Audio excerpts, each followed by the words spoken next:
men use the image of female perfection to motivate themselves. And that's exactly right. That's precisely what they do. You see that in the Tom Sawyer story. So Tom Sawyer is about 12 years old, and he's still hanging around with his friends like Huck Finn.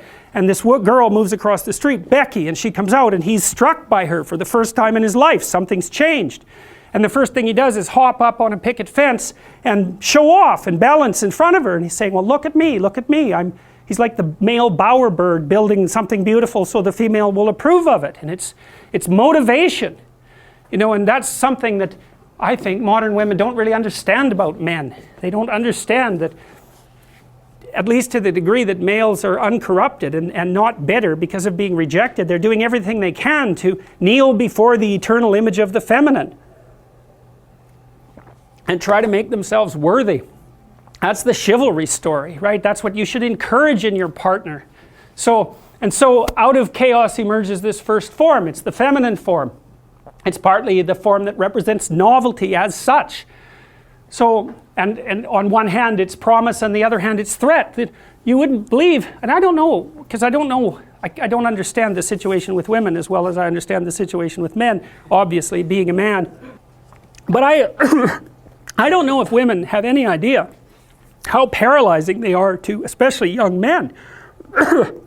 A very large number of my clinical clients, but also young men I've talked to in general, are absolutely terrified of women because they're terrified of being rejected. And the terror exists in precise proportion to the attraction to the woman, which is a horrible paradoxical situation to be in. It's often why men make such fools of themselves in front of women that they're attracted to. It's because, first of all, they don't see the woman that they're attracted to, because what the hell do they know about her? They don't see her as an individual. They see her as the manifestation of a judgmental ideal.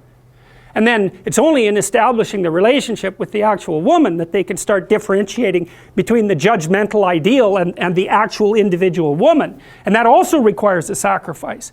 And the sacrifice is, you never can have an ideal woman.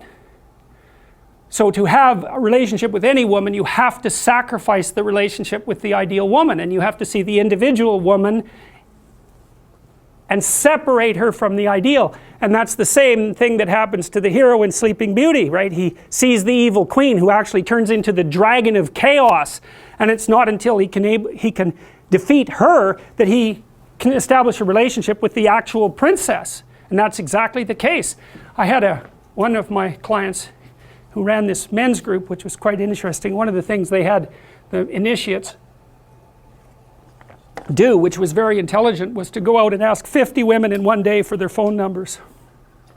Why? Politely, properly, you know. It was a game, but it wasn't a stupid game. And the idea was, get over your fear of rejection.